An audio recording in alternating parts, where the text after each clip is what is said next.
All right, Shalom Israel, with the Israelite School, Universal Practical Knowledge, started at 1 West 125th Street, Harlem, New York, under commanding General Yohana. We're not affiliated with any other Israelite group nor any other Christian organization.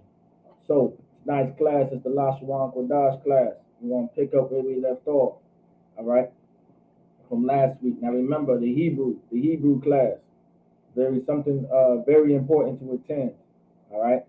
Very important. It's imperative that we learn this Hebrew. This is a part of our customs. This is a part of our culture as a people. Like what you don't want to do is slack. All right. What you don't want to do is slack when learning the Hebrew. What you want to do, you want to practice as much as you can each and every day so you can get better and better and better and fluent and fluent and fluent. Like that's what you want to do when it comes to the Lashawan Qadash, when it comes to the Hebrew. Like you're not just going to learn Hebrew on Fridays. All right. If you just choose Friday and Saturday to learn Hebrew, then you're never going to learn Hebrew. Like learning Hebrew, especially in the beginning process, it's a everyday thing. Like you didn't learn English by just speaking it once a week, did you? No, you had to speak Hebrew every single day. All right. Or you had to speak English every single day. Well, take that very same concept and bring it into this language as well. With the Lashawan Qadash, you're going to have to speak it every single day in order to learn it. You're not going to be able to learn it just doing it once a day out of the week. All right? It's imperative for us to know this. All right? God speaks Hebrew. Christ speaks Hebrew. The disciples spoke Hebrew. Our forefathers, the priests and prophets of the Lord that came before us, they spoke Hebrew. So now it's time for you to speak it. All right? Now it's time for you to learn it. Remember, I always bring up that scripture in Nehemiah. All right, holding on to our language is a part of holding on to our culture and the heritage passed down to us. And Nehemiah understood that when he seen those brothers, right, which was the result of interracial marriaging. Like those brothers, the reason why Nehemiah went against those brothers because they were the results of interracial marriaging. They were the results when we chose to serve other gods.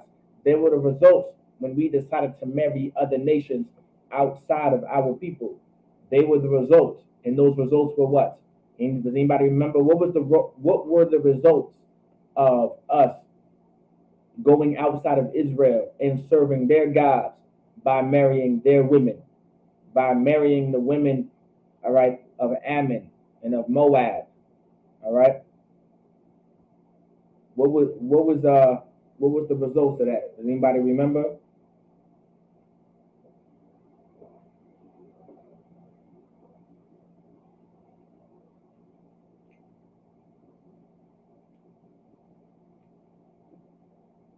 Who remembers those results?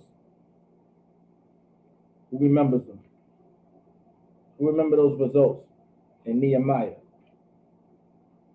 Somebody give it a shot. Who remembers?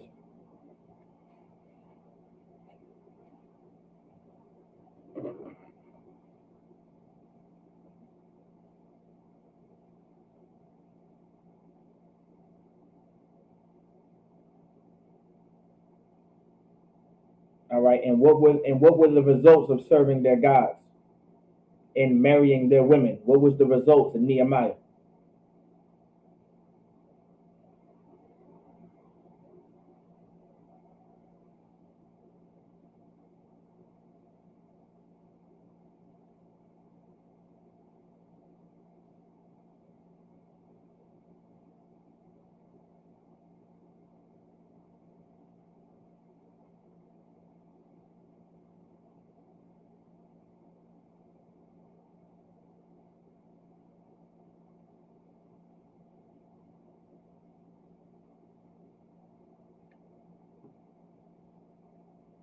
Anybody? What were those results?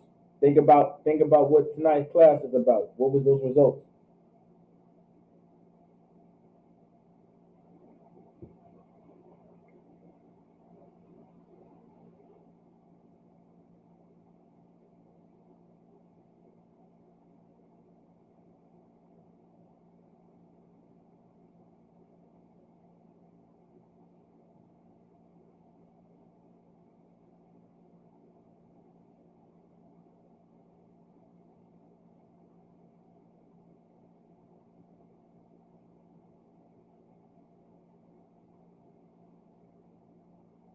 Nobody knows. Nobody wants to give it a shot. Nobody's aware. What were those results? Anybody? What was those results?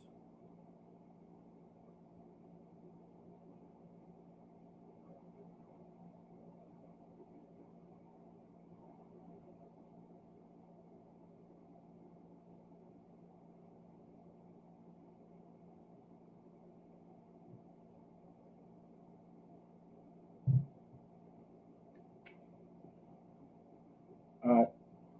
In the meantime, all right, y'all let me know the results in Nehemiah. In the meantime, we're gonna get to the alphabet. All right. So now remember the alphabet. The alphabet is the foundation of learning how to speak Hebrew. All right. Say I missed the question. I'm on the moving driver. Okay, I said what was the results of serving the other gods? All right. In the book of Nehemiah, what was the results of interracially marrying their women? What was the results of that? All right. One was serving their gods, but by doing so, what did we diminish? All right. So I think we started to speak their language. That's close, but give me more. For Trooper or Call, give me more. You're right there. I need you to say something heavier than that.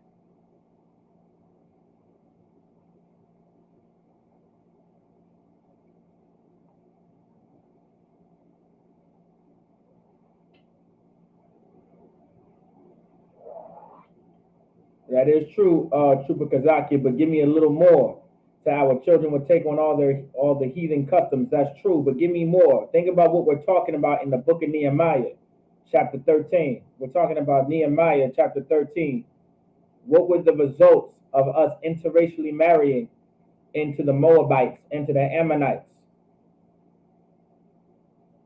I believe it was the Ashdod and the Ashdod, right? The Ashdod. We married into the Ashdod, we married into the Moabites, and we married into the Ammonites. And what was the results of us marrying into the Moabites, the Ammonites, and the Ashdod? What was the results of that? Yeah, we did serve their gods, but give me more. So you have Ya'ah. You have Ya'ah in the Assyrian, then you have Ya'ah in the ancient.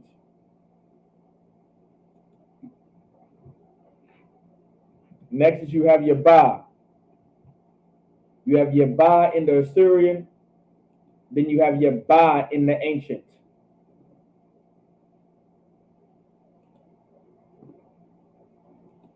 Next is you have Yagah.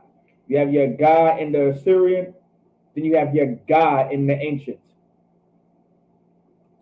Next is Yadah. You have Yadah in the Assyrian, then you have Yadah in the ancient. Next is Yahah. You have Yahah in the Assyrian, then you have Yahah in the ancient. Next you have Yahweh. You have Yahweh in the Assyrian, then you have Yahweh in the ancient. Next is your Zah. You have your Zah in the Assyrian, then you have your Zah in the ancient.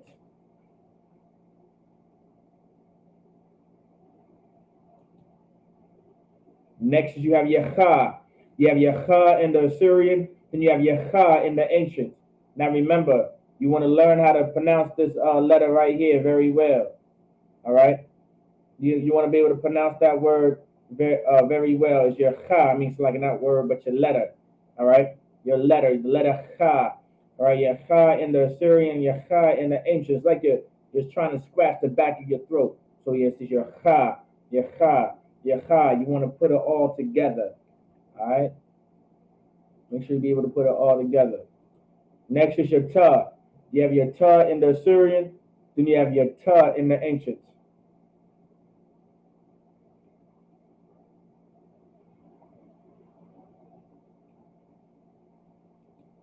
Next you have your Ya. You have your Ya in the Assyrian, then you have your Ya in the ancient. Next is you have your Ka. You have your Ka in the Assyrian, then you have your Ka in the ancient.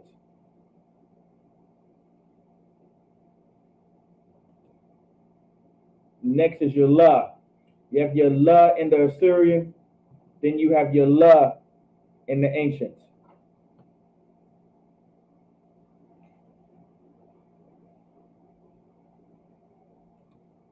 Next is you have your Ma. You have your Ma in the Assyrian, then you have your Ma in the ancient. All right. Anybody up? Anybody else want to give it a shot? I know Sister Anna just came into class. Sister Anna may know the question earlier from class. Sis, I was asking. All right. I said, what were the results in the book of Nehemiah, right? By us interracially marrying into the nations of Ashdod, into the Moabites, into the Ammonites, will be the so-called Jewish man today, or the so-called Japanese, or the so-called Chinese, right? So by interracially marrying into those nations, what were the results? And think about the book of Nehemiah. What ended up happening? Let's see if Sister Anna gets it. All right. Trooper Kazakia, Trooper Carl, y'all can still give it a shot. What were the results? You have your Na. You have your Na in the Assyrian, then you have your Na in the ancient.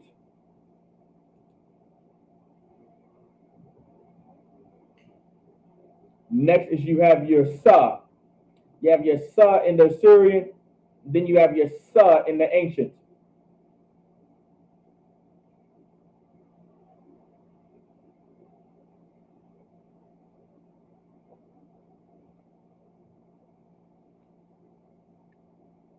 I said Cuba across the par, he was very close. I just want him to say something heavier. Right, he's close, but I want something heavier.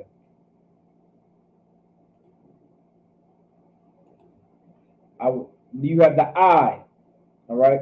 You have your I. This is your I in the Assyrian, and you have your I in the ancient.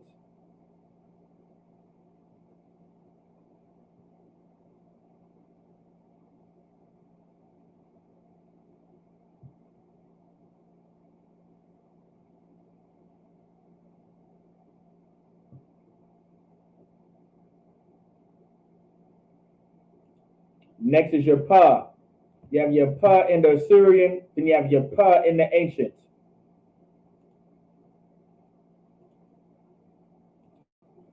Next is your Tazah.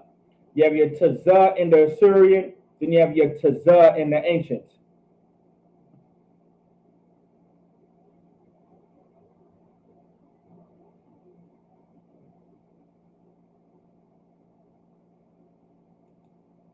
Next is your Qua. You have your Qua in the Assyrian, then you have your Qua in the ancient. Well, not just, okay, taking on their customs. Now, sis, taking on their customs is correct. That's true. That's very close, right? Taking on their customs is very true. But give me more. But give me more than that. It's not so much about their customs. Think about what we're talking about right now. Think about what we're doing, all right?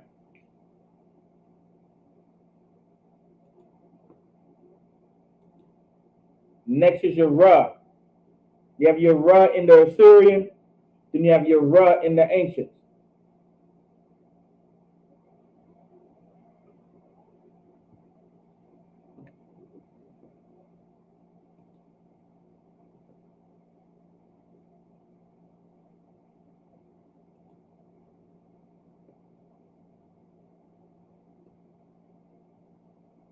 Next, you have your Shah. You have your Shah in the Assyrian, then you have your Shah in the ancient. Give Trooper a call a hand. That's right. That's correct. Their children cannot speak. Their children cannot speak the Jews' language. And what is the Jews' language? Give me the Tha. You have your Tha in the Assyrian, and you have your Tha in the ancient. All right, that's the alphabet. Very quick, very easy, quick navigation. Go to Genesis and chapter 12. This is where we left off. This is where we're going to begin. This is where we're going to begin the class, all right?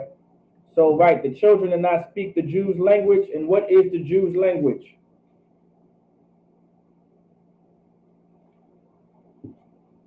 Y'all go ahead. Y'all let me know, what is the Jews' language? Somebody give it a shot. What is the Jews' language?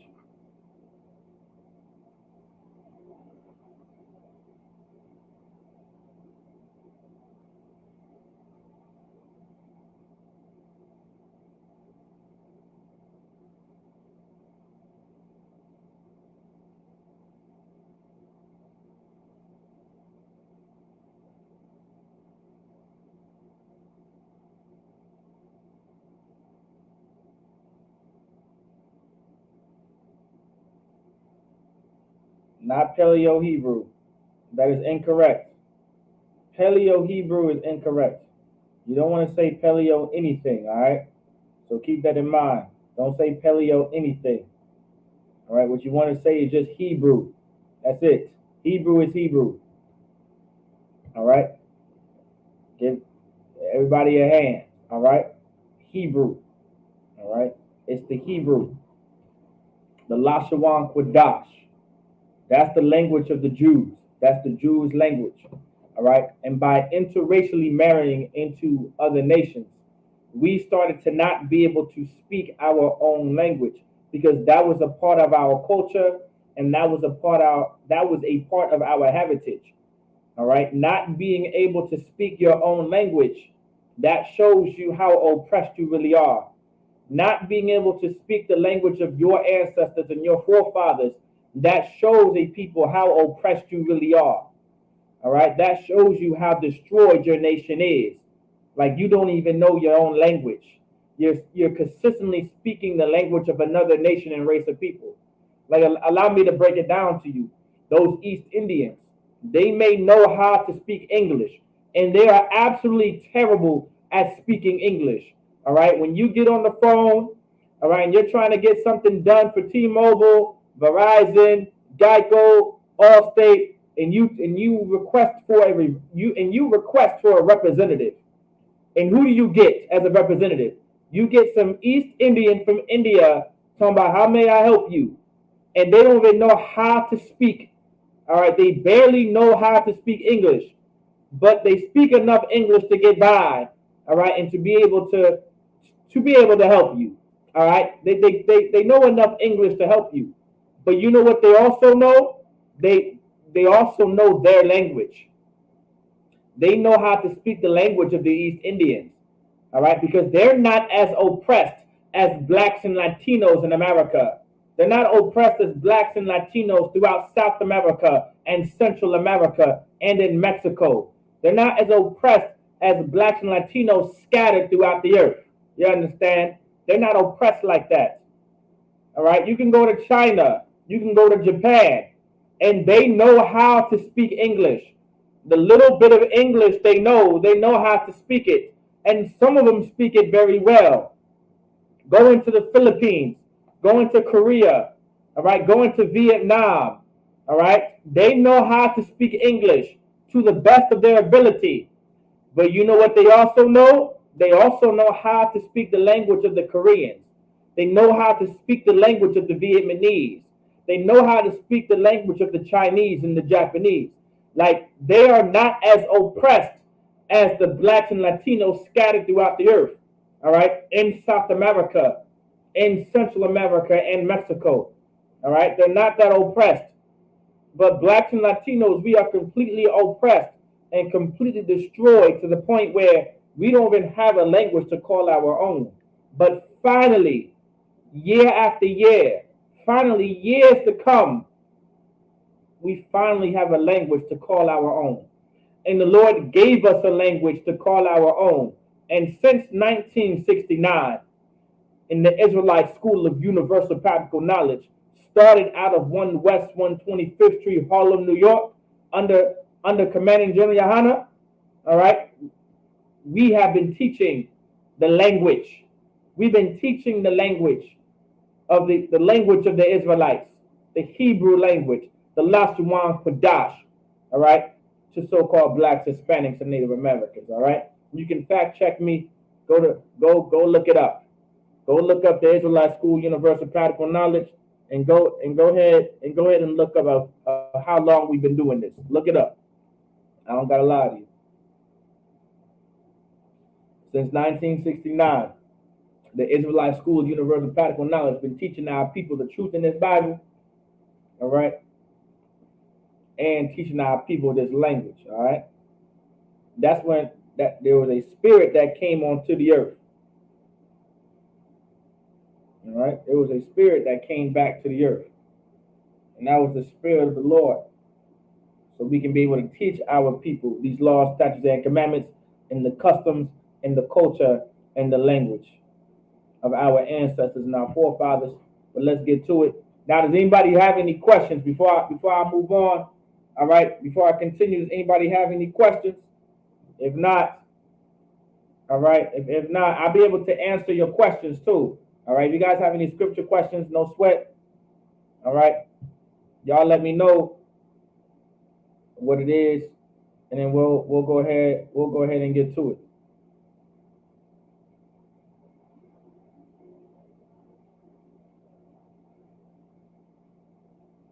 Make sure you guys are drinking enough water. I'm about to refill my cup now. Make sure you guys are drinking water. It's real hot out there.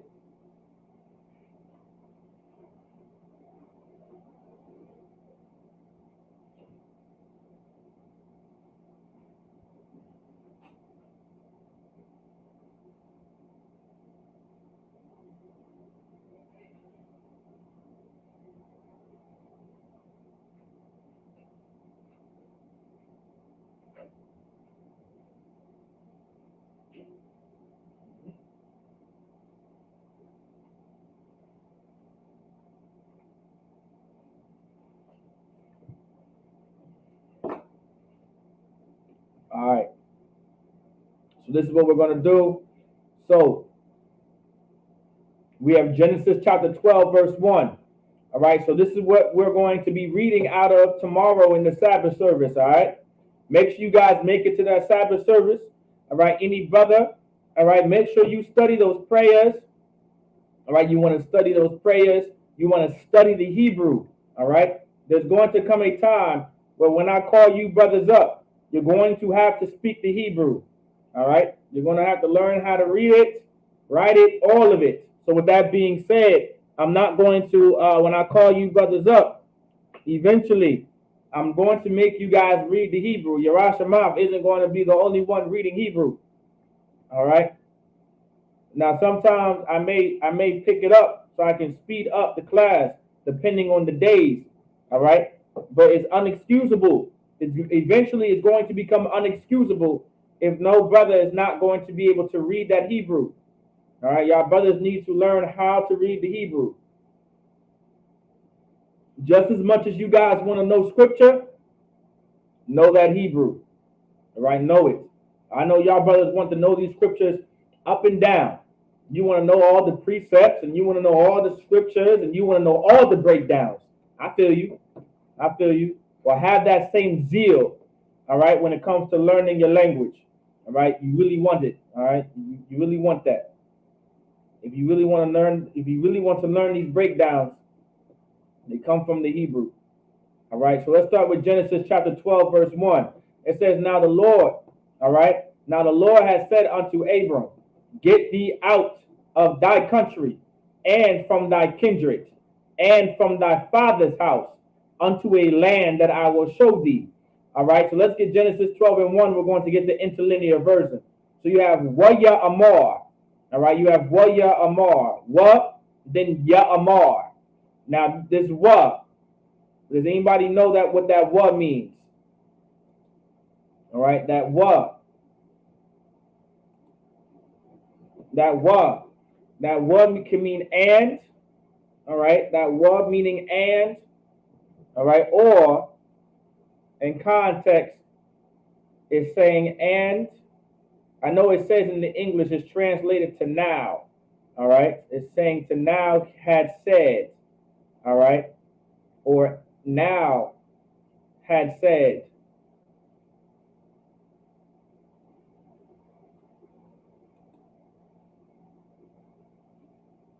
Of course, in total, now the Lord had said unto Abram.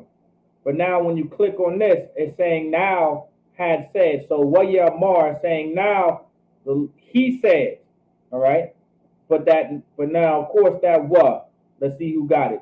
Give Trooper a call in hand. That what means and. So now in context, when they translated it, that and, that now, sometimes it can be interchangeable when it's translated into the English. For the most part, when you see a wa in front of something, it's a and, okay? But translated into the English, it could be and or it could be a now, all right? But in the Hebrew, there is a word for now, which is aitha. There is a word for now in the Hebrew, and it's aitha. But when you're trying to construct sentences, all right, from English to Hebrew, from Hebrew to English, that what can it could be a noun. Is everybody tracking when I say that? So that what in front of it is a and, but it can be a noun. Now it says ya amar. Now you have ya amar. If anybody's tracking, what is that ya? What does that ya in front of that amar means? Anybody remember? What does that ya in front of that amar means?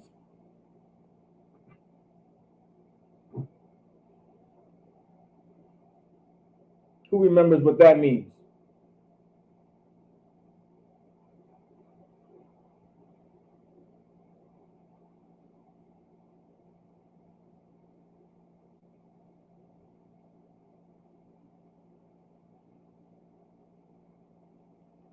Not the. That was close though. That was close, but not the. It's a ya, Salaki. And so now, if it was a ha, if it was a ha, right, then you would be right. It would be the. It would be the. Give also mataza al karai hand, it's meaning he. All right, that ya meaning he. Now it said ya amar.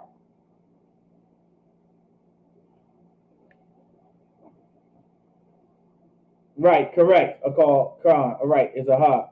Okay, so now amar. Somebody let me know, what does amar mean?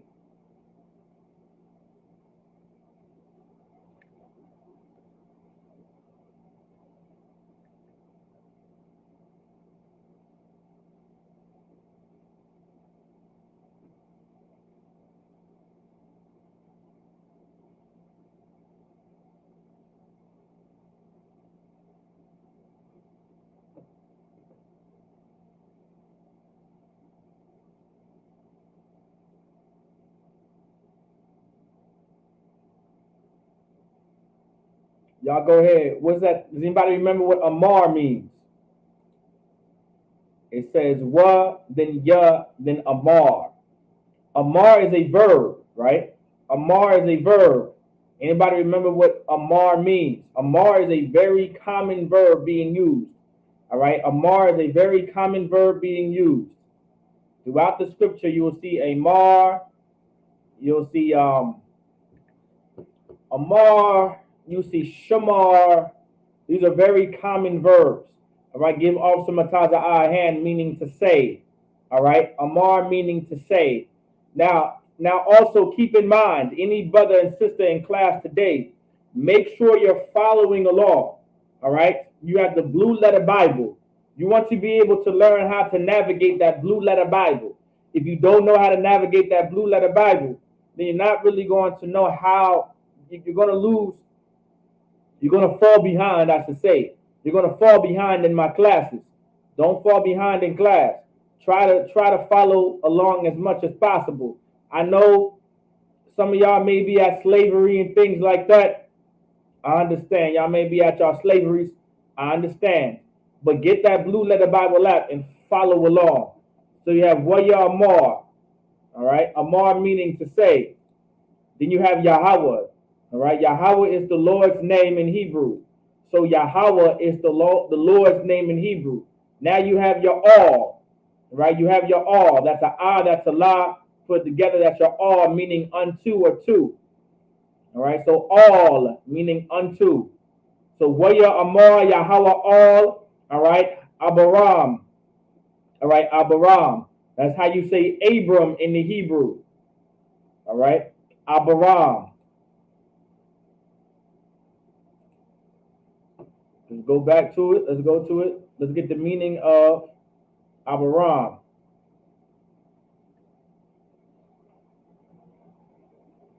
Abraham or Abram or Abraham meaning exalted father. All right. That's literally the name, all right, original name of Abraham. That was his name before he came into the truth. Before Abraham came into the truth, all right, and came into truly serving the Most High and serving the Lord, his name was Abram, which meant exalted father. So Abraham. So Abraham is exalted father. What a fitting name. All right. All Abraham. Then you have Lakah. All right. It's like you're not Lakah. You have Yalak. All right. You have Yalak. Lak. Coming from Yalak. All right. Yalak meaning to take. All right. Or to go. It's like it to go. Yalak meaning to go. If we go to the Strongs of Yalak, it should say to go. All right. It should say to go. There we go. Yalak meaning to go, to walk, to come, to go walk, depart, move, go away. All right. All these things to go, to get out. That's what Yalak means. All right. Yalak. Now, of course, to shorten it, when you shorten Yalak, instead of saying Yalak, it says Lak. All right. So now you have a La and a Ka put together. So it says no associated Strong's number for this form. And here's why. All right. And I'll break it down to y'all. Of course, it says the.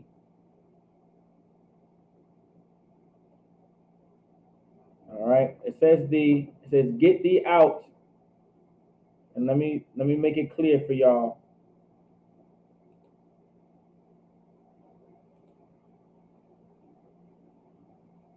When you see Lakah put together, all right, let me see.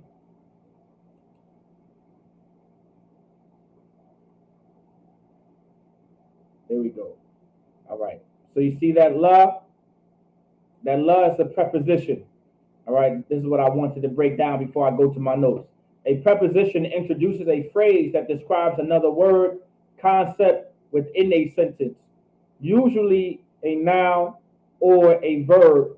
Prepositions show direction, location, or time, or introduce an object. They are usually followed by an object, a noun, phrase, or pronoun. So when we talk about prepositions, right?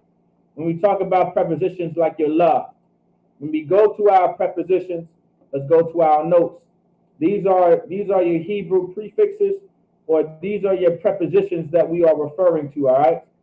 So those prepositions are your ya, meaning a he, all right? Your ha, meaning the. Your ba, meaning in. Your wa, meaning and. Your a, meaning I am. Your la, meaning to. Your ka, all right, meaning like, all right? But that's if the ka is first. If the ka is coming after the la, then that doesn't mean this right here. All right. If the ka is coming after the la, like in this case, when the la is coming after the ka, that means that ka does not mean like or as. That ka means something else. All right. Then you have your sha, meaning who, which, cause, or sake. Then you have your ma, meaning from. So when you says laka, all right, and that laka referring to thee, right, that la and that ka, all right, that thee is talking about, that's an old English term. All right, let's get it for you. Let's go to Google. Go to Google. Let's click in thee. Thee is old English, I believe, for you. All right, but I'm gonna get it on the board. All right, thee.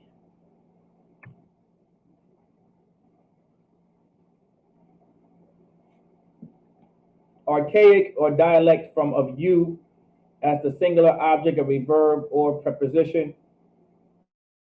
The and sometimes confused with the. That is true. The can be confused with the. All right. So the, there we go. The is an old-fashioned poetic or religious word for you when you are talking to only one person. All right. So laka. All right. So when we go back into it, laka. If we say laka, that la is meaning that la. Does anybody know what that la means? Remember, we go back to our prepositions. That la is meaning two or four. So two. Now, y'all let me know what that ka means. That's a suffix, right? So when I click on the ka, that's a suffix. Let's find out what a suffix is. A suffix is an affix placed after the stem of a word and used to form plurals of nouns and adjectives and verb conjugation of grammatical tense and to indicate possession. There we go. Indicate possession and direct objects. Also used for construct now form. Now, if anybody is very familiar with the Hebrew, all right, what does that ka mean? We know what that la meaning too. So what does that ka mean? It's a suffix. Remember, it's a suffix, meaning it comes after a word, or it comes after a noun, or it may even come after a verb, or it may even come after well, let's just say verbs for now. All right, I don't want to confuse nobody. It may come after a verb. Not like, sis. Now that's a good one, but remember, the ka is coming after the la. Now that ka, if it was in front of the la, then it would mean like or as. But ka as a preposition, all right? I mean, not a preposition. Ka as a suffix, meaning that's coming at the end of a word. What does it mean? Give it one more shot. Give Officer Mataza a hand. That's correct. Give it one more shot. Give it one more shot, sis. Do you remember what the ka means when it comes after a noun or comes after a verb?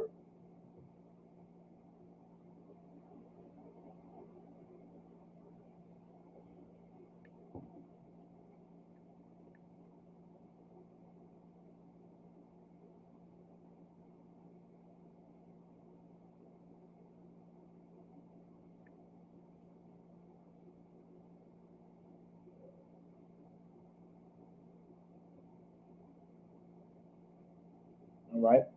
But give Officer Mataza a hand. He is correct. It means you. So when we go back to it, laka means to you. And of course, in a nutshell, this is saying thee. In a nutshell, this is saying thee without connecting it to laka, right? It's like without connecting it to lak, all right? To make it by itself, it has to say to you, laka meaning to you.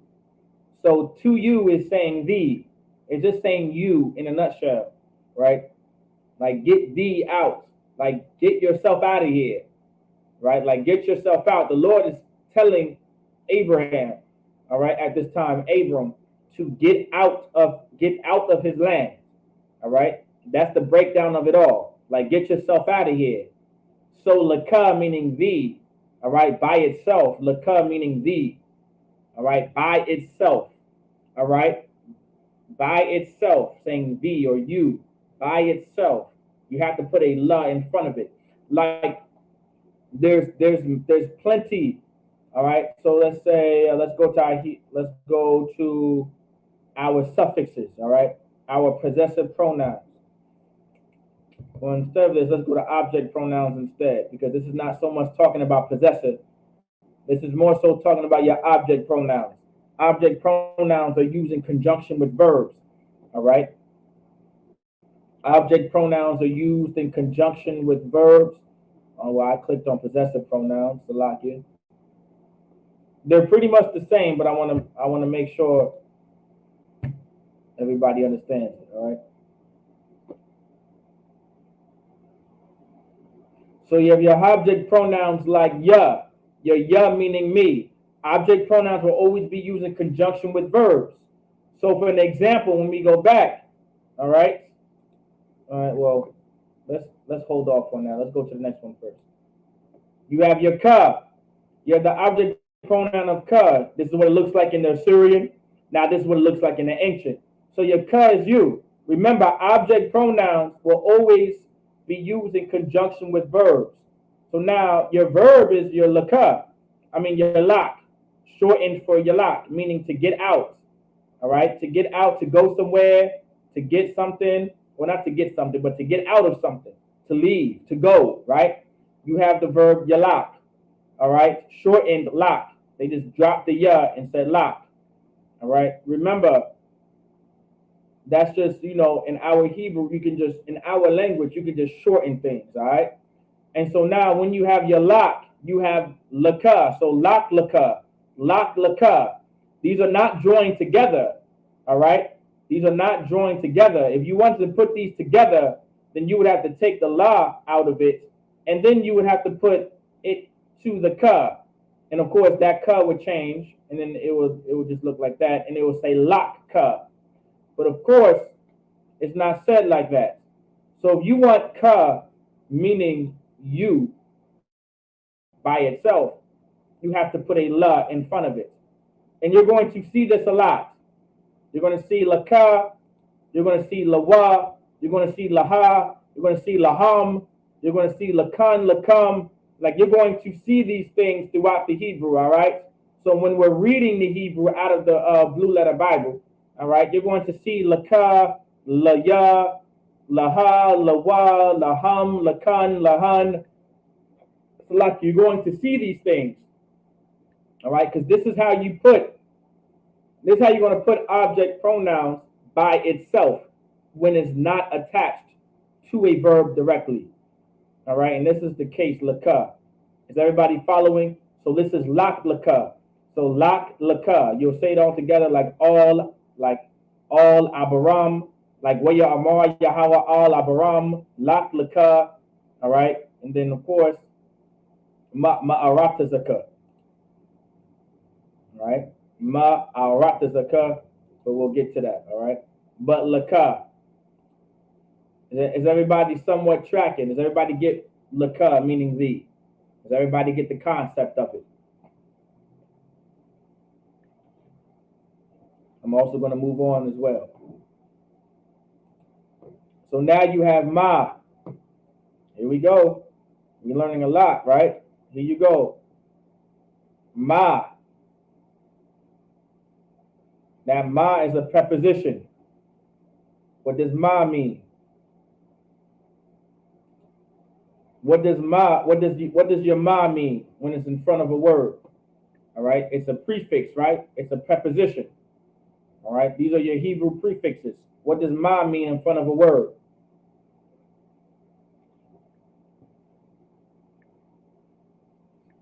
Let's see. What does ma mean in front of a word? Give off some ataza eye hand, meaning from. All right. Then you have arataza. All right. Arataza meaning land. All right. What's like it? Let's go to arataza. Arataza meaning land, but it can also mean country. All right. So land or earth, whole earth. All right. Land meaning country, territory, district, region, tribal territory, piece of ground. It's referring to the land, right? It's referring to the land or the ground. Right, so in this case, in context, arataza is referring to your country. It's referring to the country that you're coming from. All right, so ma arataza. So from from country so far. Here we go. That ka is a suffix. What does that suffix mean? Now, what does that suffix mean? Now, this is not a verb though. It's being attached to a noun, which means what? This ka is a possessive pronoun because it's attached to a noun. So this is a possessive pronoun. So what is that ka? What does that ka mean?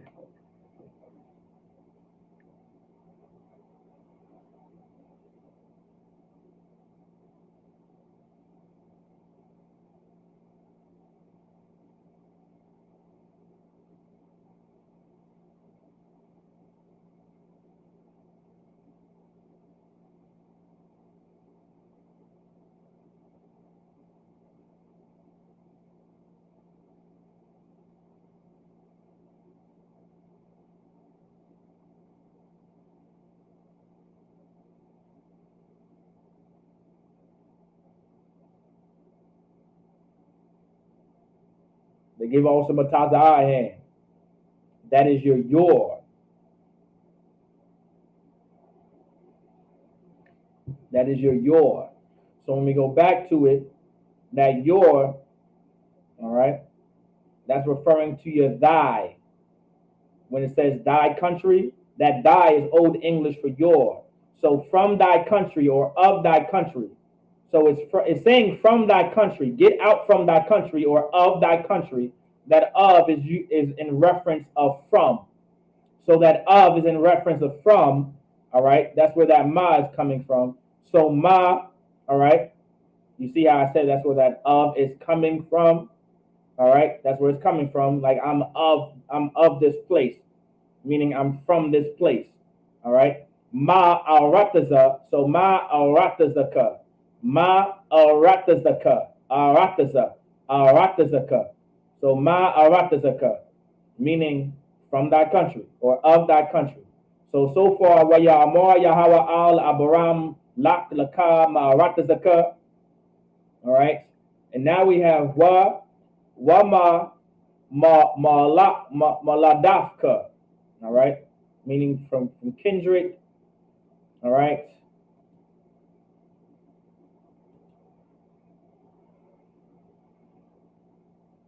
All right. Maladaf. Let's get it. Ma. It's from ladaf, but let's get it. Ma ladaf. Ma, not mawaladaf, but ma ladaf. Ma ladaf. Not ma ladaf, but ma ladaf. Ma ladaf. All right. Ma ladaf. Ma, of course, you see moladef, but that's not how you say it. All right. It's ma ladaf. Ma ladaf. Ma ladaf. Ma ladaf, meaning kindred, birth, offspring. All right. Ma ladaf, kindred. So when we go back, let's break it down. To lock it. All right. Wama maladaf. Then you have your ka. So let's break it down. This is your wa.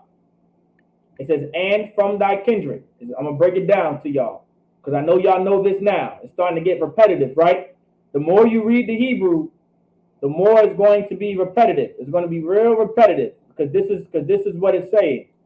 All right, you're going to realize, oh, wow, this is what this is. This is what that is. It's very repetitive to the point where you're going to start to remember. So I'm just going to break it down. Now I'm going to ask y'all. I just broke it down damn near. So your wa, that's a preposition. All right, that's a prefix. It says conjunction, but that's a prefix referring to and. All right, and. Then you have your ma, another prefix. It's another preposition, meaning from.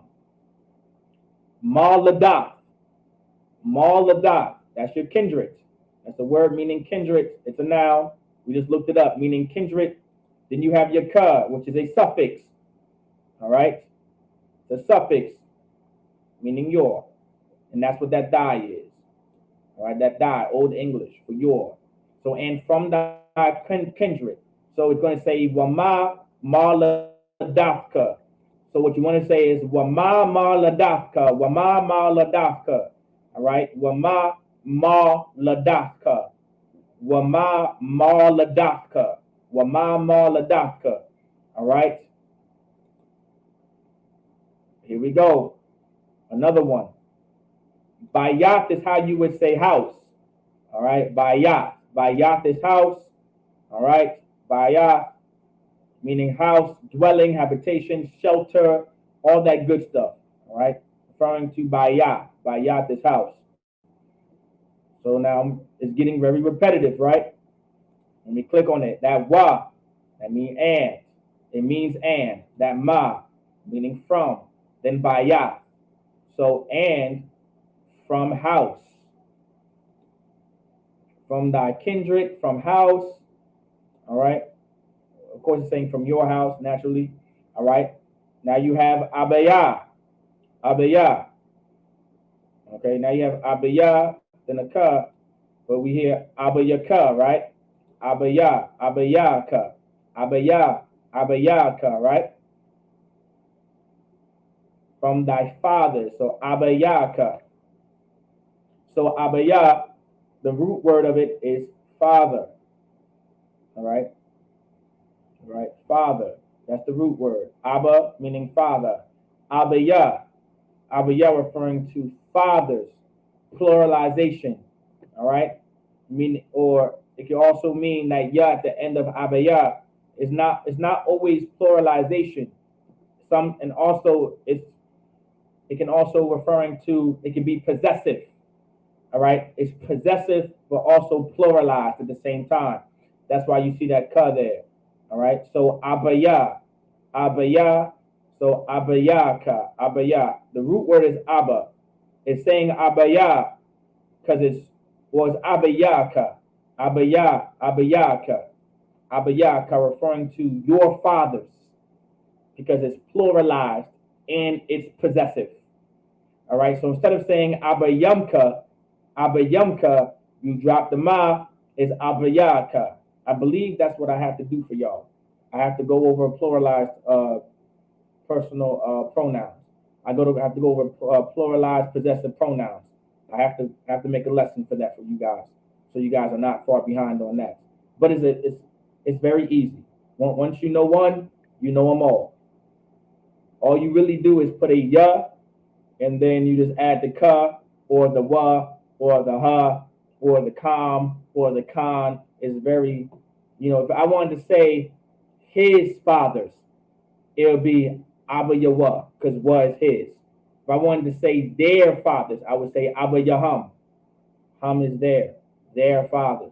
Abba Yaham. If I wanted to say, let's see, her fathers, it would be Abba Yahah, because Ha is her. It's a very simple concept. It's just putting a ya and then the actual suffix of it. So Abba Yaka, meaning thy fathers. So Abba Yaka, all meaning unto, all right, all meaning unto. Ha'arataza, of course, a land, all right. Arataza meaning the land. Ha meaning the, then Arataza meaning land. Of course, a land. Ashar meaning which or that. We go to ashar. Definition of shar meaning which or that. Which, that which, all right, that which is in referring to an object clause.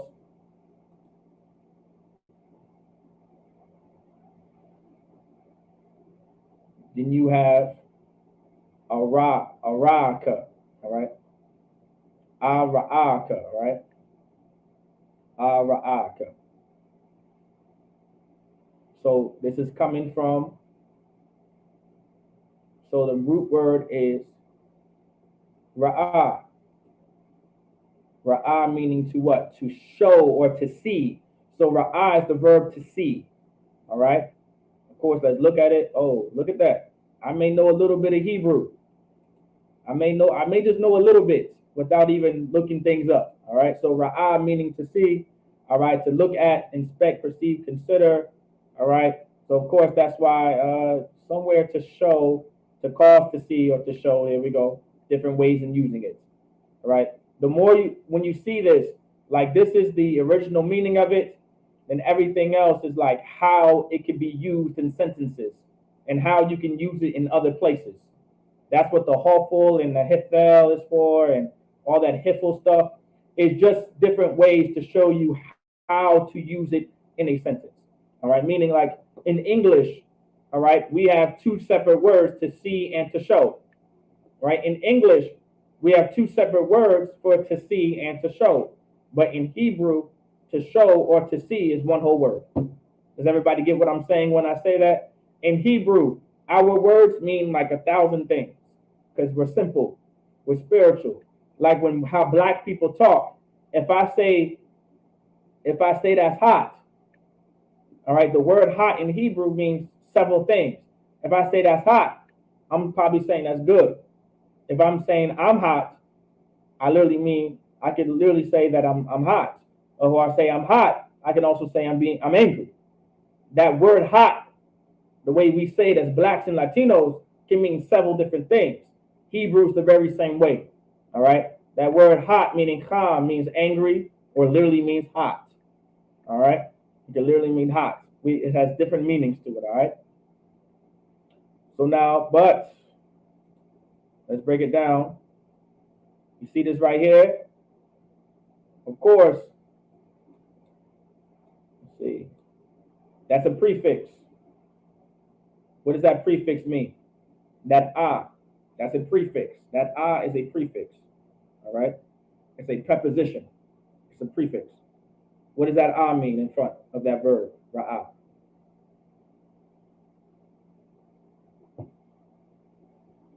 Anybody remember?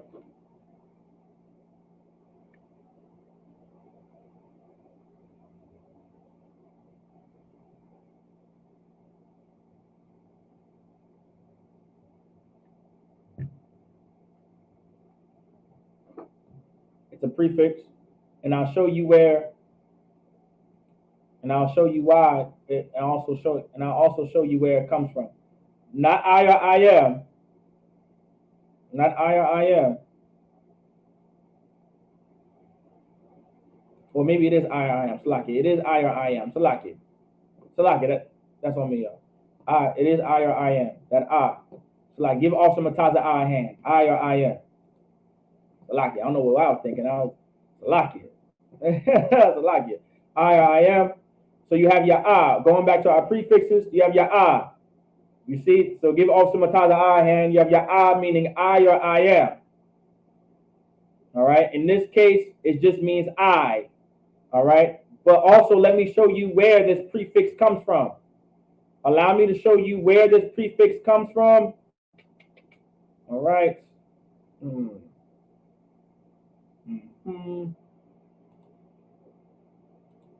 Let's go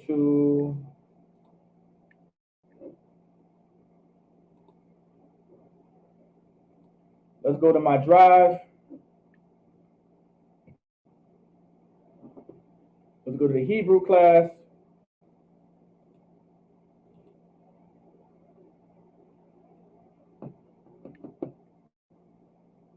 Let's go to Hebrew tenses.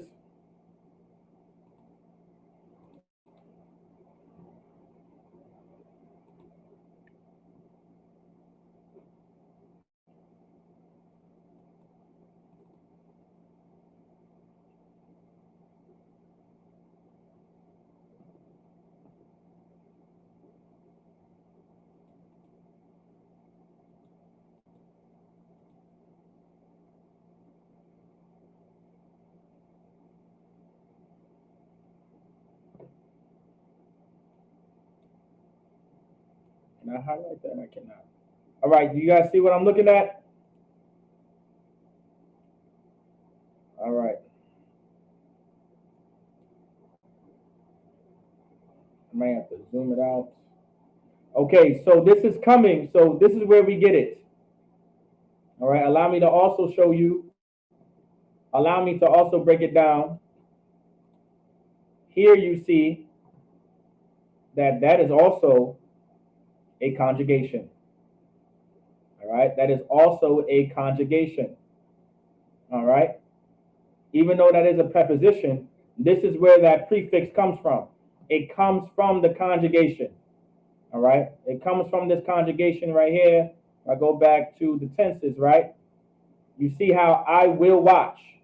All right, so future equals I tayad. All right, so the word future itself means I tayad.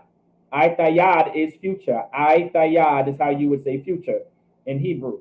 And so I tayad. So I will watch, right? I will watch, masculine or female. I will watch. So anya, oh, I can't highlight them. So you see that anya, right? If we go into the Hebrew, you have your your na, and your ya, anya. That is your what? That anya is your what? What kind of pronoun is your anya? Anybody out there? What kind of pronoun is your anya? Y'all go ahead and give it to me.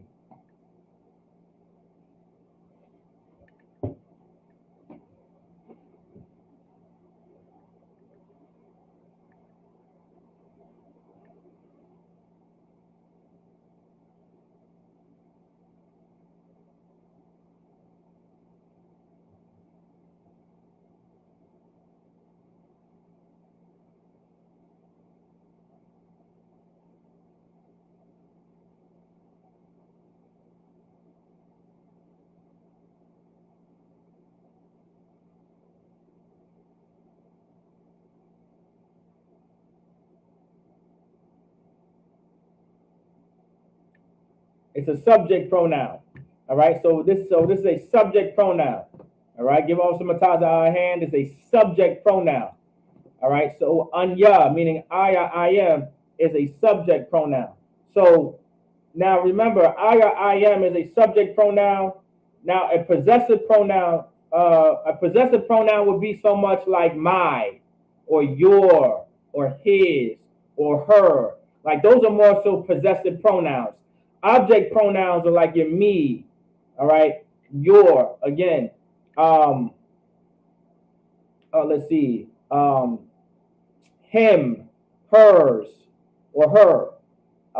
Not so much hers, but her, him, her, um, them, they. All right, those are more so your object pronouns. All right, so you can, the difference that you can tell, all right, between object pronouns and possessive pronouns. That's how you can tell. But a subject pronoun is like your I am, while a possessive pronoun is my, and an object pronoun is me. All right. So it says anya. All right, anya. Then you see that ah. You see that ah right there. So you see shamar. Shamar meaning to watch. Shamar is the verb to watch. But that ah in front of that shamar is what makes it in the future tense. That's what makes it I will watch. So anya ashamar is saying I will watch, right? So anya ashamar is saying I will watch, right? Or whatever I will watch, all right? All right, ashamar. So ra'ah, all right? Ra'ah meaning I will show or I will see, right? But I will show thee, right? I will show. So that in front of the ra'ah is saying I will show, all right? I will show. That's why it says I will show thee. And that ka is that thee, all right? Now y'all see in context that ka, all right, thee, not laka in this case because it's not separated. That's why it's connected. That's why that ka is connected. Sorry, slack it. That's why that ka is connected. Unlike this, it's not connected to lak. That's why you had to put the la in front of the ka, and that means thee. All right, but that ka, all right, that ka is connected to this. All right, so that's why it's at the end of that, verb. All right. In that case, that ka is an object pronoun.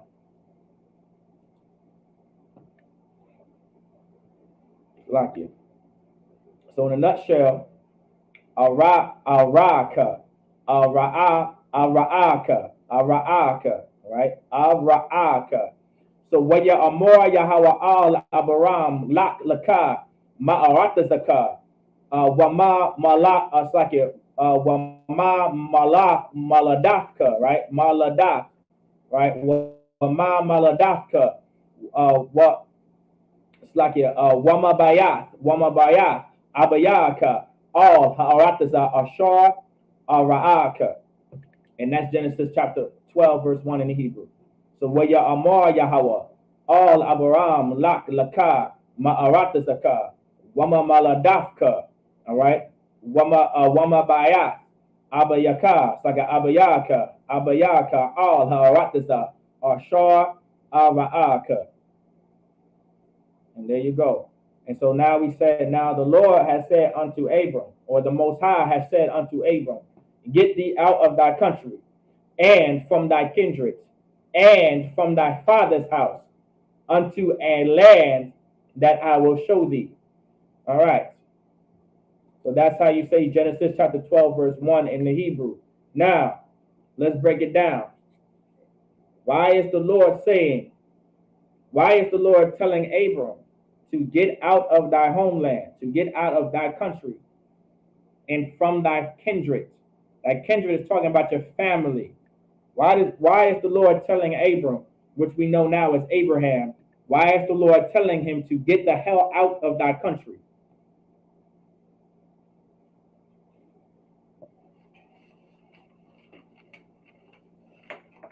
Let's find out. Let's find out why.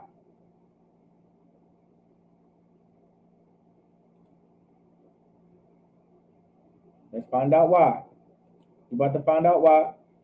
So it says, so now we're going to get Genesis chapter 12, verse 2. And I will make of thee a great nation, and I will bless thee, and make thy name great, and thou shalt be a blessing, right? And thou shalt be a blessing. All right. So let's break it down in the Hebrew. All right. You have your wa. We know that means and. Here we go. Here we go. Aisha. Right. The verb Aisha means to make, to do, fashion, accomplish, make, to do, work, make, produce, all these things. So like that's what Aisha means. All right. So now what we have here is wa Aisha, wa Aishaka. So that once again, that's a prefix, all right, but there's also a conjugation based off of the subject pronoun anya. All right, now the anya doesn't have to be there because that lets you know it's coming from the subject pronoun, is based off of the subject pronoun anya. So wa aishaka, meaning thee or to you. I will make of you, or I will make you something. So wa aishaka, all right. So wa aishaka, all right. Lagoya, all right. Lagoya. So that la meaning two, Goya, meaning nation. So the word Goya, all right. Go, all right. A guy and a wa put together. Goya meaning nation or people. All right. Usually of non-Hebrew people. All right. But in the nutshell, usually of, so when you see Goya, in most cases, it's referring to non-Hebrew people or non-Israelites. All right. Or by itself, it can just refer to a nation or a people. All right. Context is everything. All right. So La Goya, all right. Gadol, meaning great. Gadol, not Gadal, but Gadol. It's not Gadawal, it's Gadol, meaning to be great. Gadol is how you say great in Hebrew. Gadol. So far we have is Wa'a Aishaka, Lagoya, Gadol, not Gadal, but Gadol. All right. Wa Abaraka. All right. It's like a Wa Abarak. All right. Wa Abarak. Abaraka. Wa Abarak. Now here we go. Barak, meaning to bless. If we go to Barak, it means to bless. Barak is the Hebrew word to bless. To bless. To kneel, to bless, to be blessed, bless oneself, to bless. Like this is how you say bless in Hebrew. All right. So let's go. All right. So wa abarak.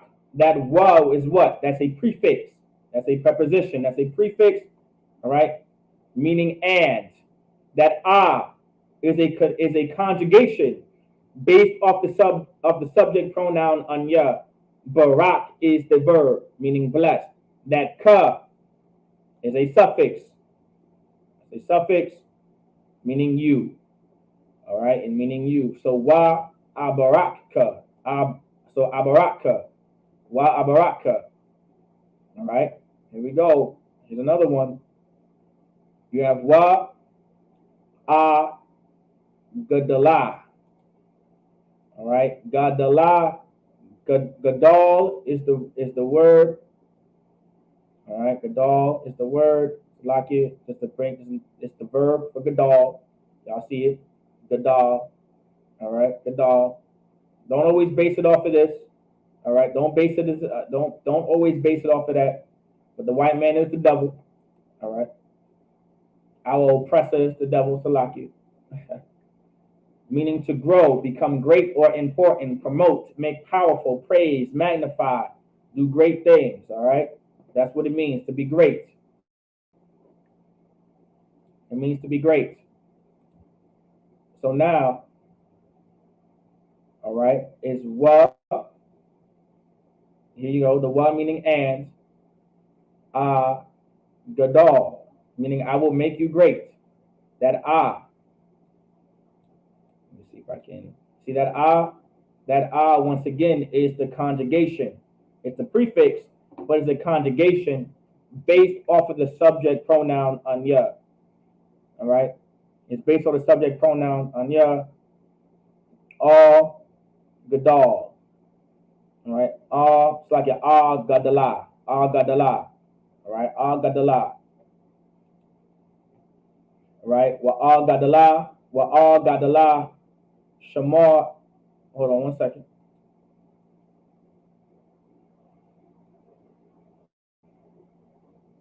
One second. Looks like I'm saying 1 second because 1 second. Let me see.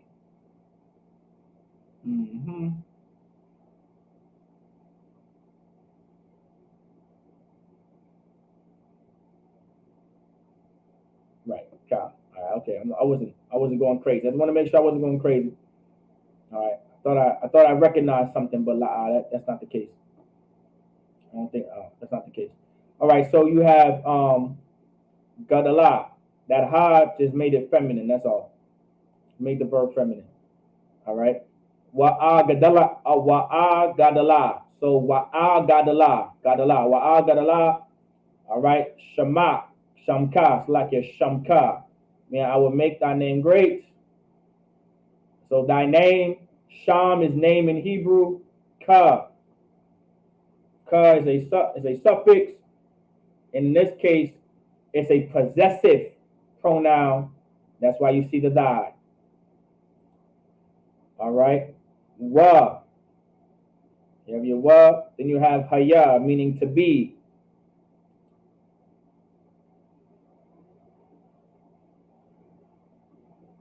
Haya meaning to be.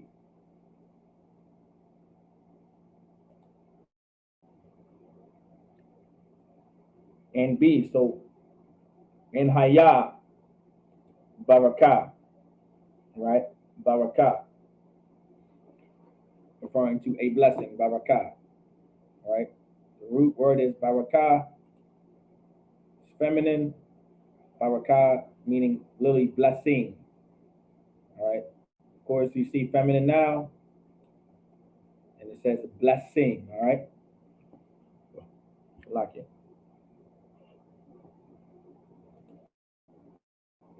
So in totality, right? In total, you have wa aishaka, lagoya, gadol, wa abarak. It's like a wa abaraka, wa agadala, shamka, wahaya, baraka. All right, that's how you say it in the Hebrew. I'll say it one more time. Wa aishaka, lagoya, gadol, wa abaraka, wa agadala, shamka, wahaya. All right. And so what it's saying is, and I will make of thee a great nation. and I will bless thee, and make thy name great, and thou shalt be a blessing. Now let's break it down. All right. So y'all let me know.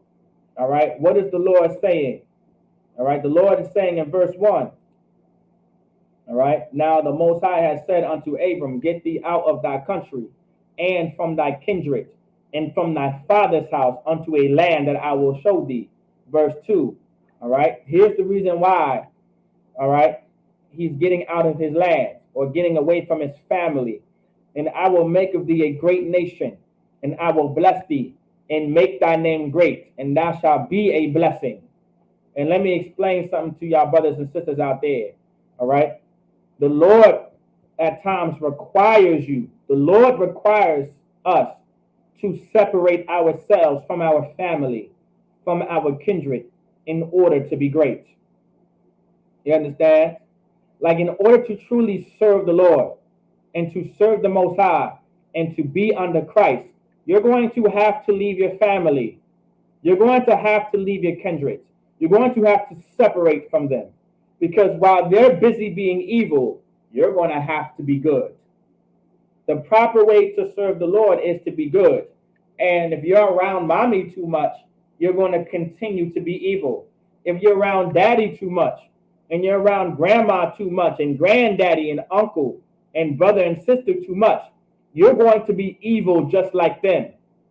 The only way for you to be good, and the only way for you to be great, and the only way for you to be blessed, all right, the way the Lord is saying to be blessed, is you're going to have to separate from your family and get out of your kindred, and the Lord requires it. Even Christ said it himself when he said, this is my brother, this is my sister, this is my mother back here. Because he understood there's something more than your biological family. Because once you serve the Lord, you get a brand new family. That's why Abraham, or the Lord, in this case, Abram, the way the Lord was going to make him such a great nation and give him a better family was by separating him from his old family. And then through Abram, he's going to make a better family and a greater family that eventually is going to be chosen by God, and everyone's going to know that they're chosen by God.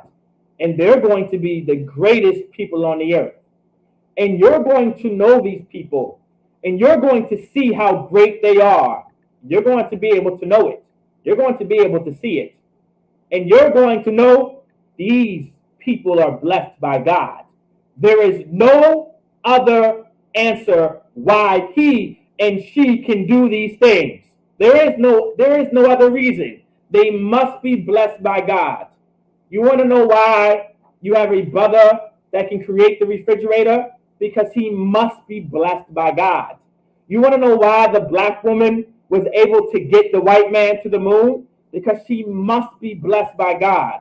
You want to know why we are so athletic and we can jump from the foul line and we can drop buckets like Steph Curry and we can dunk like Michael Jordan and we can dunk like LeBron and we can shoot like Kobe? He must be blessed by God. You want to know why we're the fastest people on the earth? And we can run so fast and we almost hold every last record in track and field? Because we must be blessed by God. Does everybody get the point? You want to know why everybody wants to dance like us?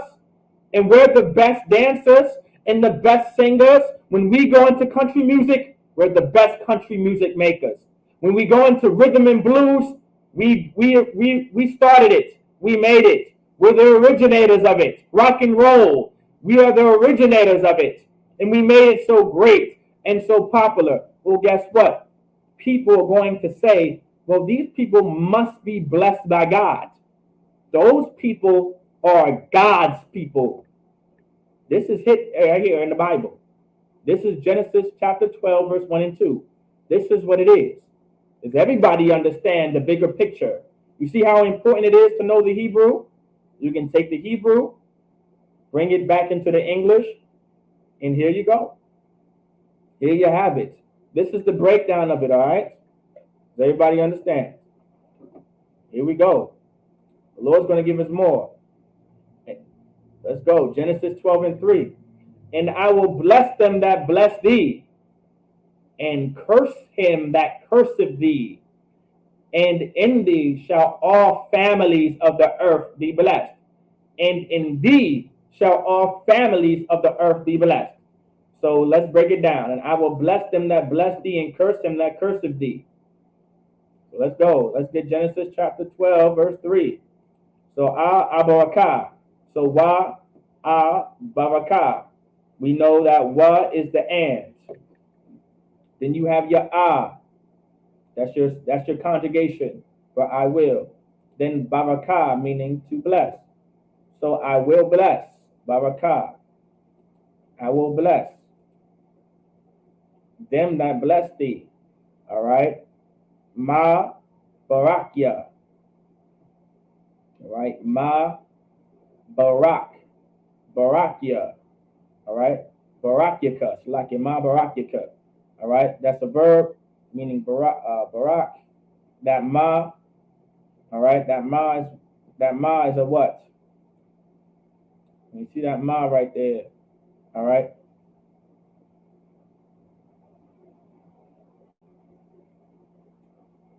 What is that ma? What is that ma signifying in this case? Anybody remember? What is that ma signifying? What is that ma signifying? What does that ma signify?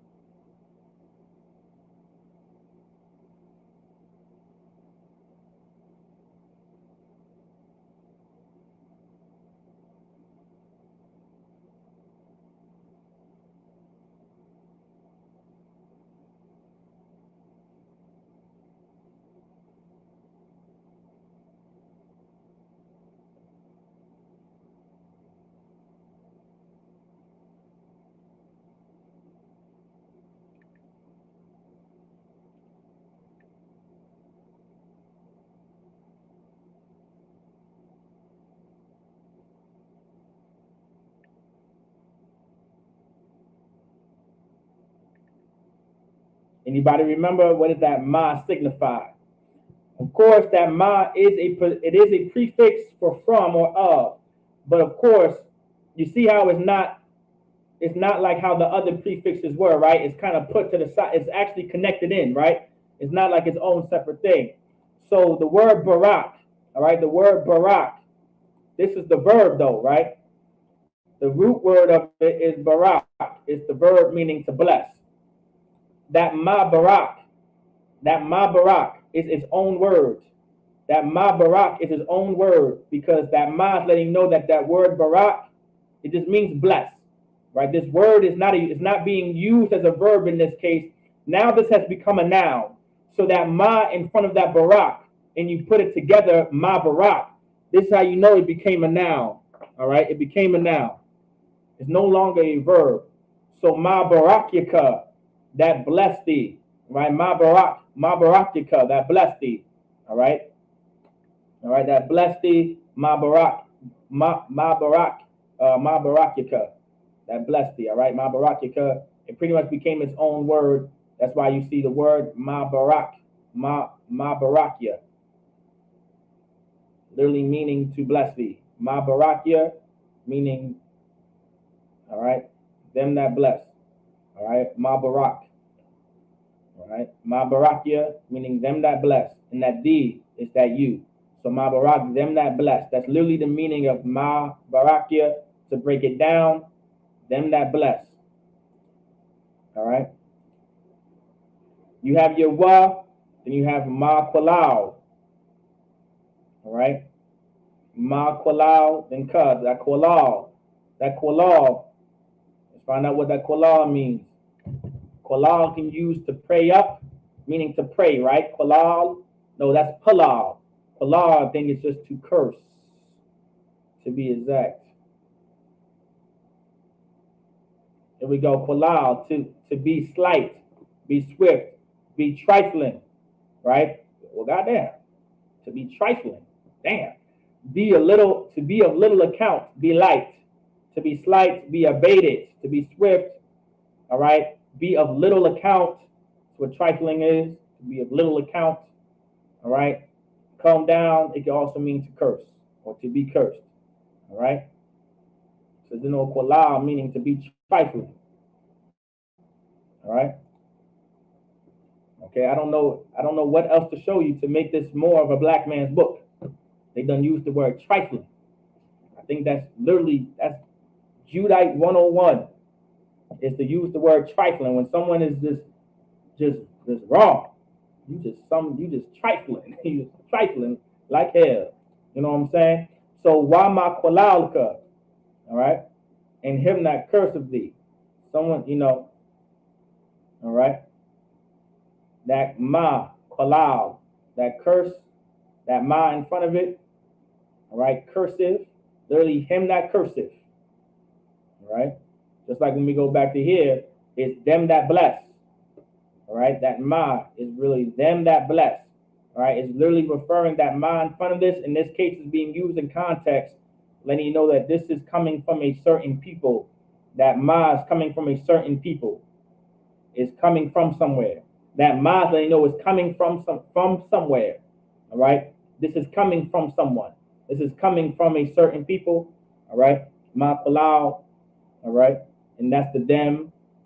All right. That's the him that curseth. We're still referring to them. All right. Wa ma kolauka. Ma kolauka. All right. So abaraka. So wa abaraka. Wa abaraka. All right. Ma barakyaka. Wa ma kolauka. Then arar. All right. Literally meaning to curse. Arar. It's like a arar meaning to curse. But arar. All right. Arar meaning I curse. Meaning I curse them. I believe it's going back to and curse him that curseth thee. That's the and curse him.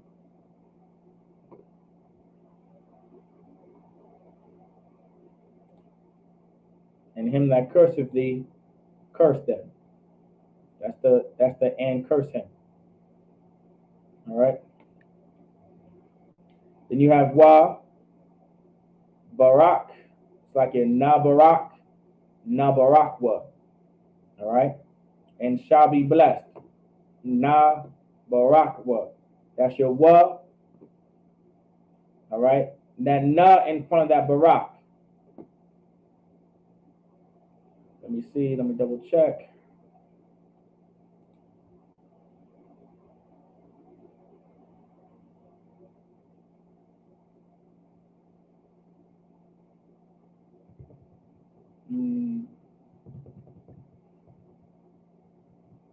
Let's double check. I believe a na in front should be. I could be thinking of something else.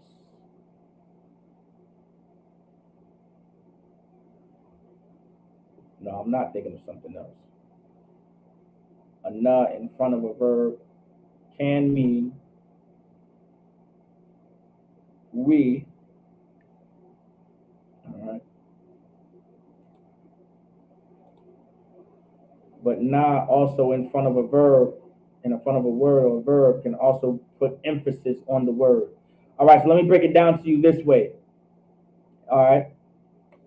This is na barakwa. All right.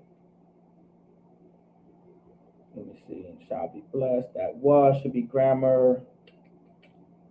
All right. That's grammar referring to all the families of the earth. Let me double check that too. And these shall all families of the earth be blessed, referring to the families. All right, grammatically. God. All right, I got it. Just making sure. All right, so that na, all right, that wa at the end is just grammar, but you see that na barak, that na barakwa. Now that wa is just is grammatic. All right, it's just grammar. All right, then you have that na. That na is putting emphasis on the barak. All right. So sometimes you'll see a na in front of a verb is putting emphasis on that verb. All right. So na barakwa. So wa na barakwa. Okay.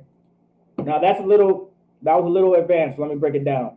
Just keep in mind that na can put emphasis. That na, put that into your notes. A na in front of a verb, in times can put emphasis on the word itself. All right, it's putting emphasis on it.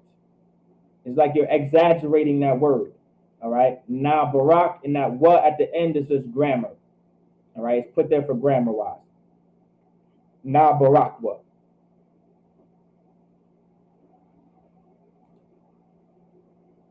All right. Now barak wa.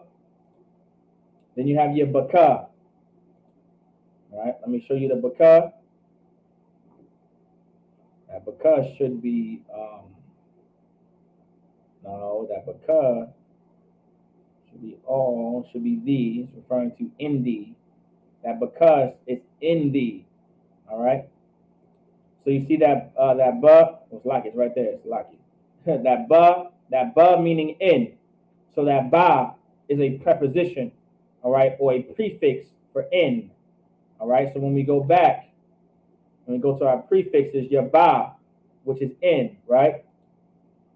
And then your ka, meaning you. Then call, meaning all. Call, meaning all. Masha Pakath, meaning families or family.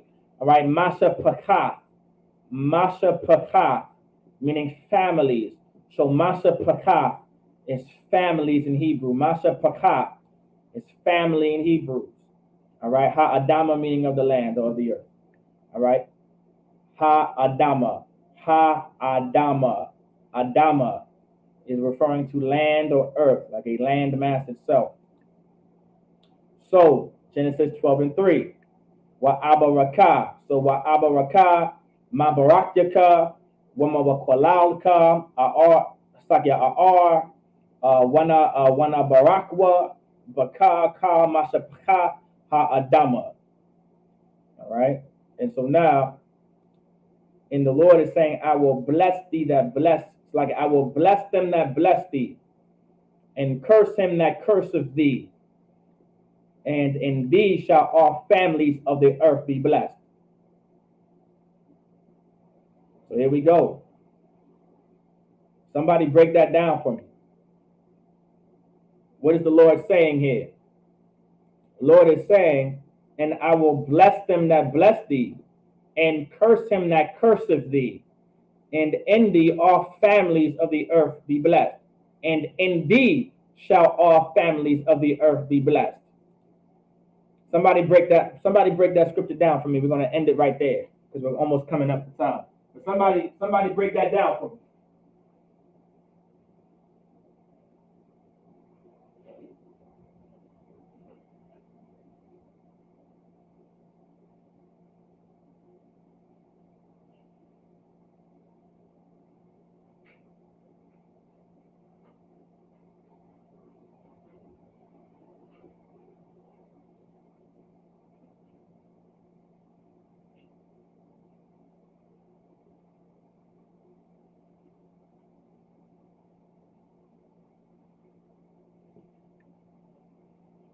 Somebody break it down. Somebody tell me, what does it say? Let's see if anybody give it a shot. Y'all brothers out there, y'all let me know. What does the Lord mean? And I will bless them that bless thee. Let's break it down. I will bless them that bless thee, and curse them, and curse him that curseth thee. Y'all let me know, what is that saying?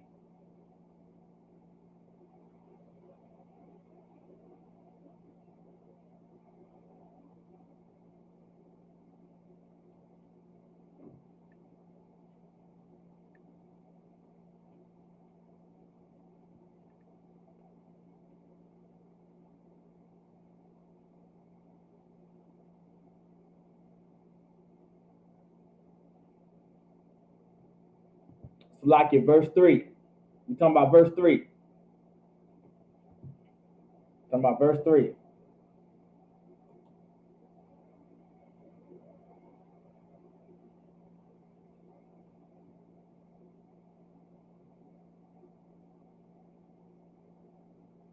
It says, I will bless them that bless thee and curse them that curseth thee.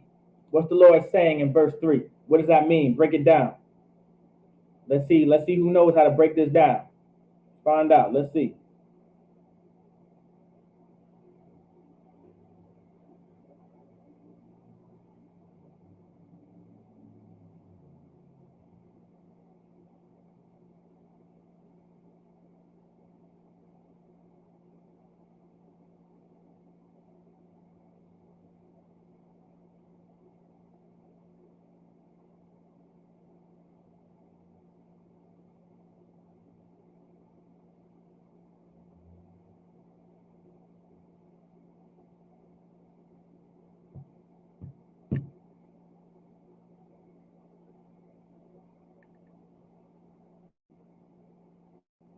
Okay.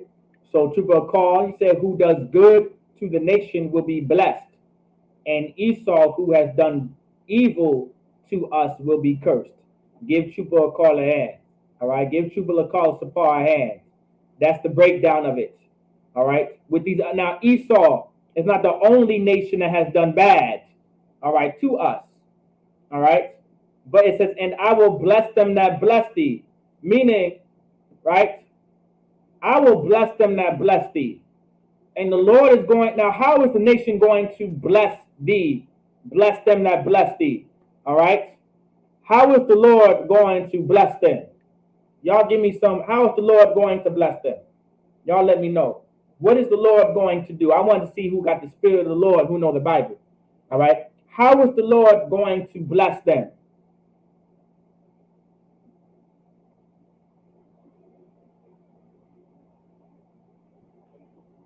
Let's see who's paying attention, right?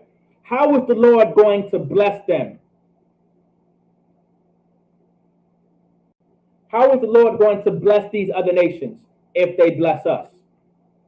How is the Lord going to bless them? Let's see. Let's see who got let's see who's still Christian back here. Let's see who still got a little bit of Christianity in them. Let's find out. Let's see. How is the Lord going to bless them, right? That blesses us. How is the Lord going to do it?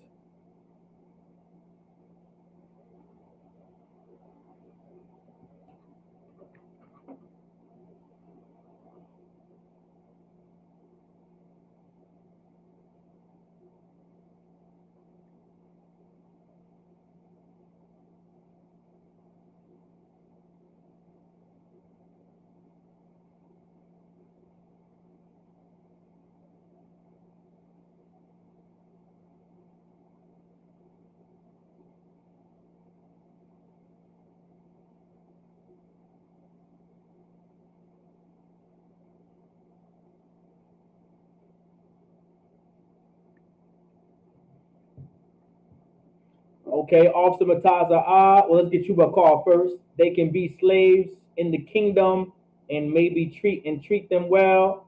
Okay, Khan. Officer Mataza Kara, when we're in charge, they will be blessed by following our rulership and the law. Okay, so both of you brothers are correct.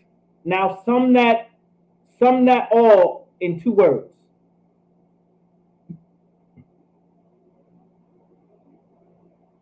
Sum that into 2 words. All right. Think how. Now remember, you're saying all what you're saying is true. I want y'all to say that and more. All right, but I want y'all to say less than that. I want y'all to say way less than that. You're absolutely right. So Trooper Call, Officer Mataza, give yourselves a hand. You're absolutely correct. But give me 2 words. Right? Give me less. Give me like 4 words, 2 words. It could be ever whatever. But there's 2 words I'm looking for. The Lord's going to bless them by making us a. Give it to me. Finish it. The Lord is going to bless them by making us a. Go ahead. Give it to me. Y'all go ahead and just give it to me. For time's sake.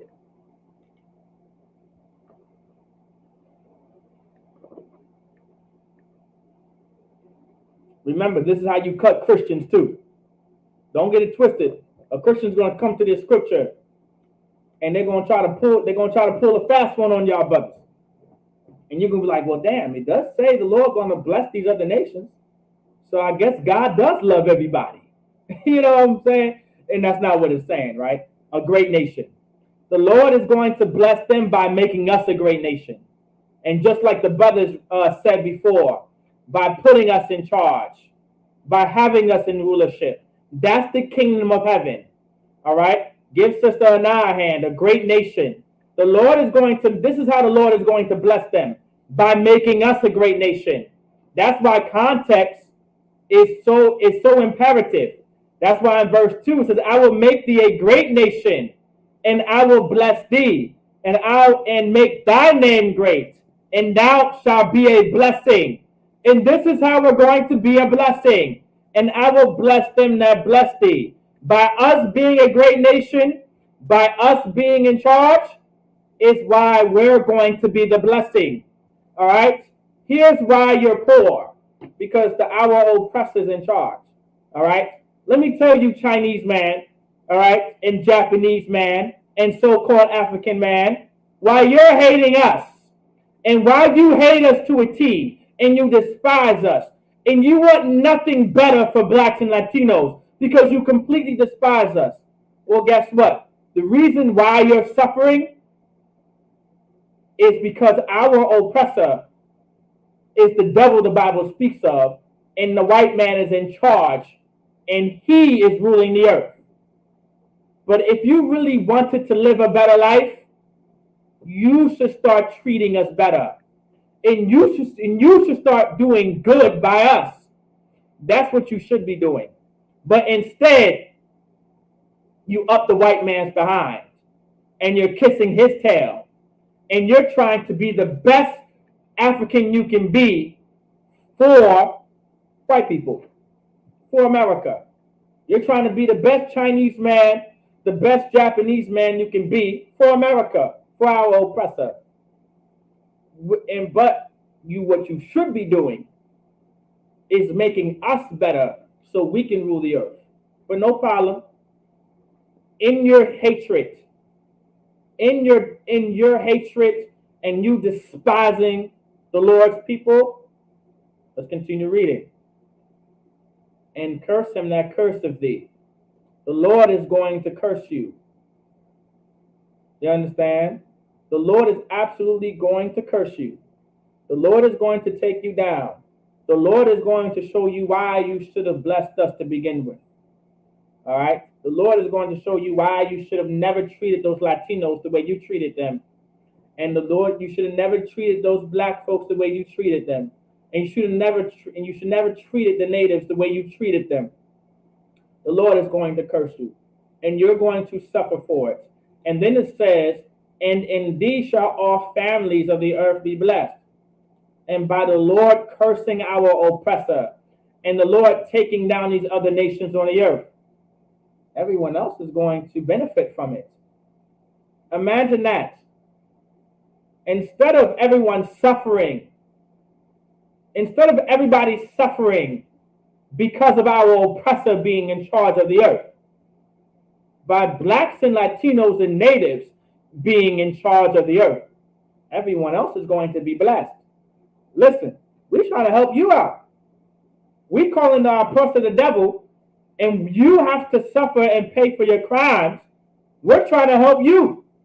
Listen, African, you're going to have to pay for slavery so we can help you. I'm just trying to let you know. East Indian, you're going to have to pay for your crimes so we can help you. If you're so-called Chinese and Japanese and you're listening to this, you're going to have to pay for your crimes in order for us to help you. It's simple. That's the only way for us to help you. You're going to have to pay first, and then we'll help you. What? Am I evil for saying it? Am I wrong? Well, let me tell you something. America, all right? And if you're so-called Chinese and Japanese and African and Vietnamese and Korean, whatever the case may be, allow me to give you some clarity, right? America, right, was attacked. on September 11th, all right, September 11th, 2001, over 3,000 Americans were unjustly killed and murdered or unalived on September 11th in 2001. America retaliated and they went to war with the Al Qaeda in Iran, in Iraq, and ISIS, and all of those religious Islamic groups, all right, and wanted to unalive bin Laden for what they orchestrated against America on September 11th in 2001. And finally, when America unalived bin Laden, all right, and unalived that leader, there was a sense of justice felt. But in the process of trying to unalive bin Laden, and in the process of trying to take down Al Qaeda and to take down ISIS, cities were destroyed, and countries, and parts of Iran, and parts of Iraq, and parts of Pakistan, and parts of Turkey, and parts of Arabia, and parts of Saudi Arabia were completely destroyed in the process of trying to unalive the Al Qaeda and ISIS and bin Laden. Cities were destroyed, towns were destroyed, and cities were destroyed. Well, America accomplished their goal by getting justice. But guess what? But what did America do afterwards? What did America do after they got justice, all right, from Iran, Iraq, and Pakistan, Palestine, and Turkey? What did they do? Somebody tell me.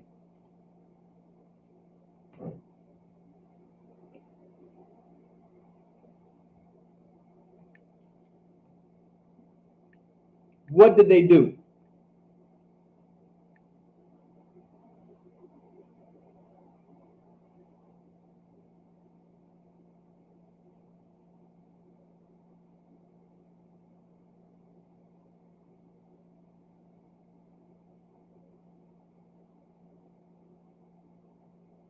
Y'all let me know before the class ends. Y'all let me know.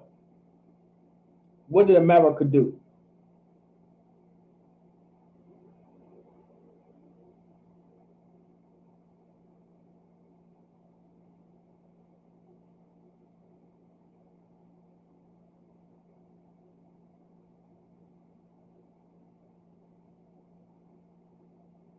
Not celebrated. They didn't celebrate. Not that.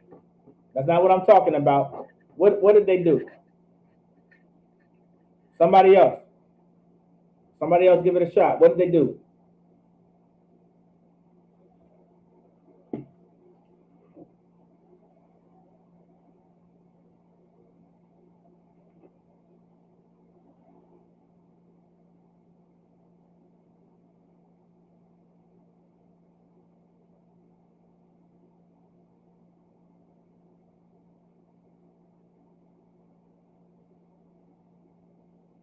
Now let me know. What did they do? What did America do to those cities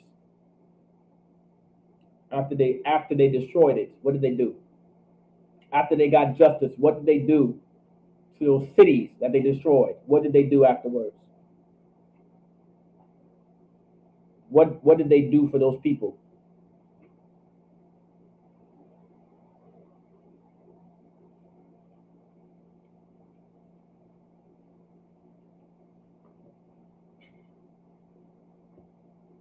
I'm gonna give y'all one more time to answer, and I'll give it to y'all for time's sake. So, because it's we 10 minutes over time.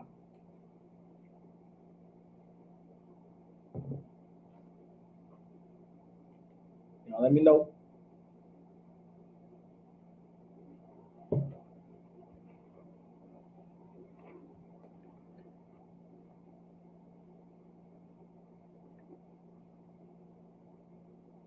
Y'all need to give it. Do I need to give it to y'all for time's sake? Y'all let me know too. If y'all don't know, it's okay to say I don't know. Do I need to give it to y'all for time's sake, or y'all want to figure it out?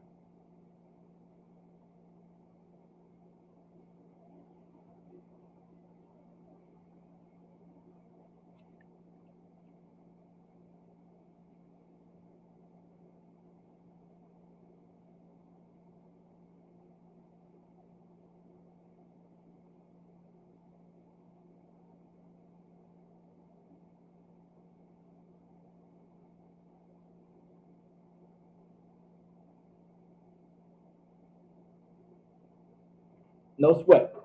I'll give it to y'all for time's sake. America built those cities back up.